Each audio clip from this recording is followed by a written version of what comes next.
Be there at Four Boys Motorsports.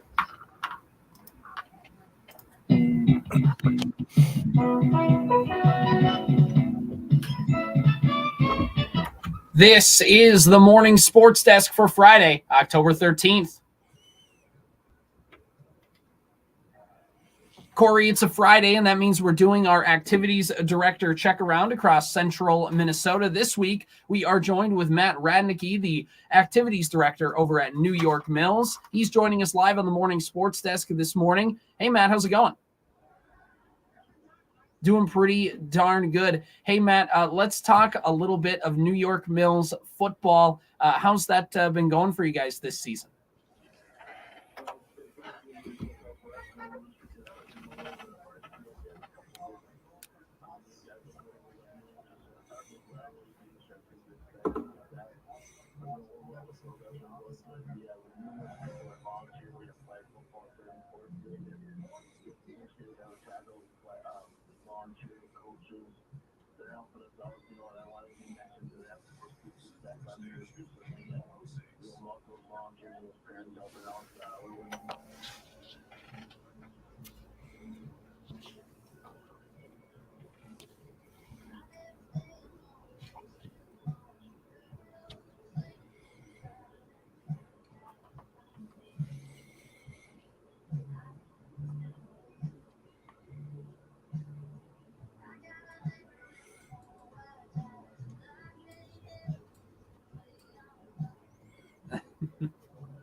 And Matt, you guys have a game tonight here against Staples Motley. Just preview that matchup for us a little bit and what you guys are going to have to do to get the win.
Matt, we're going to transition over to the volleyball program now. Kind of a tough week for the Eagles, but played two really nice teams in Parkers Prairie and Wadena Deer Creek. Just one game left on the schedule on the road at Henning next week, but over 500 on the season for the New York Mills Eagles.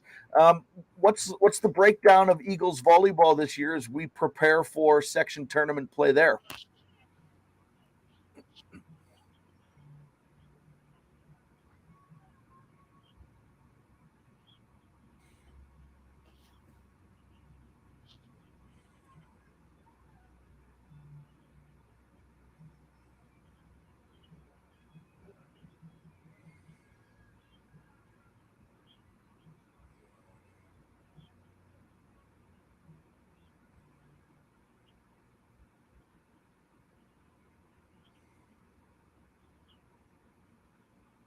Wilson at the Superstation, hot like a truck. It's 7:20, 49 degrees right now. Standard showers all across the today is Friday, October 13th. Superstitious, I'm sorry. Today was the day they laid the cornerstone for what is now the White House back in 1792. They first called it the President's House. Then they called it the Executive Mansion. And then in 1798, they painted it white. I don't know what color it was before. Probably like They painted it white in 1798. They said, hey, let's call it the White House. And they did. I don't know. It's stuck. Matt, team section tennis got underway yesterday. I know wraps up today. New York Mills and Perham, you got some girls on that tennis program again this year. And what was the season like for that program?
Let's talk a little New York Mills cross country. What's the season been like for them?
Matt, anything else you want to mention? Maybe homecoming activities or otherwise things going on at New York Mills before we let you get out of here?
Awesome. New York Mills Activities Director Matt Radniecki joining us live on the morning sports desk this morning, giving us the insight on all that's going on in New York Mills athletics and activities. Hey, Matt, we appreciate you joining us this morning. You have a great rest of your day and good luck tonight. Matt Radniecki, Activities Director at New York Mills. And Corey, it's a good segue into our broadcast schedule tonight over on the Fan. Indeed, those New York Mills Eagles will host the Staples Motley Cardinals. It's a 6:40 pregame and a 7 o'clock kickoff on AM 1430 and 98.5 FM The Fan. Tyler Grunwald will have all of the action. Yeah, and over on the Superstation, K106, 105.9 FM, streaming live on WadenaRadio.com and the Superstation K106 app. It's Breckenridge at Wadena Deer Creek High School football, 6:40 pregame, 7 o'clock kickoff. It's the final home game of the season for Wadena Deer Creek, and crazy, Corey, that we're already talking about. It's MEA week next week, and that means the regular season wraps up. Already a week from today, we're pretty much wrapped up.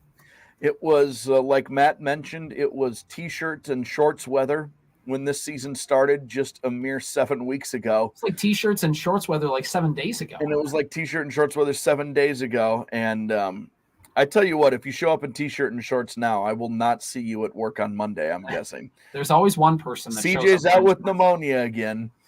He said he's in the hospital, actually. The doctors didn't want to help him, though, because they said, you dummy, come on. You've been here how long? There's people that can't help being sick, and you're doing this? I know. This is the fun time of year. Yeah, exactly. It's awesome. Awesome to see you. It was great chatting with Radniecki this morning as well, checking in on all those things going on in New York Mills. Corey, let's wrap things up here by one quick Vikings preview. They're playing the Bears. Do we have any expectations for them at all this weekend? Yes, to win. Please. Beat them. No handily. Justin Jefferson? The Bears stink. Beat them. Win that game. Weird things happen in Soldier Field, Corey. I know it's not a good. This is like this is not a good. This is going to be probably the scenario. ugliest football game we're going to see all year long. Could be. I mean they got to win. Yeah. You have to win this game. And if you don't, there might be some things coming. If the Viking, I'm serious. Like this is not just Justin Jefferson being injured. Right. Like maybe you table that in, like you won't have to rush Jefferson back. Yeah, you know what I mean? If you win this game and there's still hope on the horizon, Jefferson has to miss at least 4 weeks. Mm-hmm. But if you lose this game, we're talking about maybe 5 or 6 weeks. You don't have to come back till you're 100%. Like there's no point in rushing him back. Right. Kirk Cousins' name keeps thrown into trade options in the NFL trade. But if you go 1 and what would they be? 1 and 5? Yeah. It's done. Like, oh yeah, is Kirk Cousins the quarterback of this team next year anyway? I mean, absolutely not. If they go 1 and 6 or whatever it is, 1 and 5. So if he's not the quarterback of the team next year anyway, I'm not. This is all doomsday scenario stuff. I'm not saying this is happening. I'm saying you go 1 and 5. All of these things I think get put on the table, right? Yeah. You talk about Jefferson missing maybe 2 months of games. Maybe there's someone who's in contention who doesn't have a quarterback. Cousins isn't going to be your quarterback next year anyway. Can you get something in return for him? You don't, things start turning a corner here a little bit if you lose to Chicago in Chicago. Because, by the way, you host San Francisco the following week for Monday Night Football. That's not going to be great either. No, that one's going to be a good old-fashioned butt kicking. It sure is. So the Vikings aren't going to flippantly do things, but it's not flippant if you're 1 and 5, potentially 1 and 6 right around the corner. I mean, that's just the truth. Yeah. I mean, the expectation, like you said, they should go in and win. They should beat this bad Bears team. And if they don't, like you talked about, there's going to have to be some kind of discussions. I mean, jobs are safe. That's not like head coach and GM. They're going to be fine. Yes. But like you said, in terms of, Jefferson's not really going to need to be rushed back. I don't think Kirk Cousins gets traded at all. I don't think that actually happens. But still, like you said, there's going to be some things that need to get discussed. I agree with you. It's just that they can't keep Kirk Cousins' name out of their mouth. Right. He is the number one name that is brought up in every hypothetical. If things get weird, this is a guy who could be gone. Did you hear his response?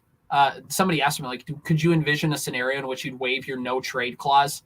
And basically he didn't say the word no, but he said, like, I don't have time to worry about things that don't matter, like things that aren't in my priority. Yep. And people are like, oh, well, he didn't say no. It's like, that's as close as he could to saying no. No, he's been great. None of the issues this year are Kirk Cousins issues, in my opinion. He's been awesome. He's played well. He handles these sorts of scenarios very well. That's just the nature of it. Like, there are things that are at least need to be considered, I think. 11 o'clock pregame, noontime kickoff Sunday on the Superstation K106. I got to run. All right, there goes Corey Tackman. This has been the Morning Sports Desk for Friday, October 13th. 7:30 on KWAD. Here's MNN News. Minnesota News Network. I'm Brent Palm. 3 officers are recovering from non-life-threatening gunshot wounds.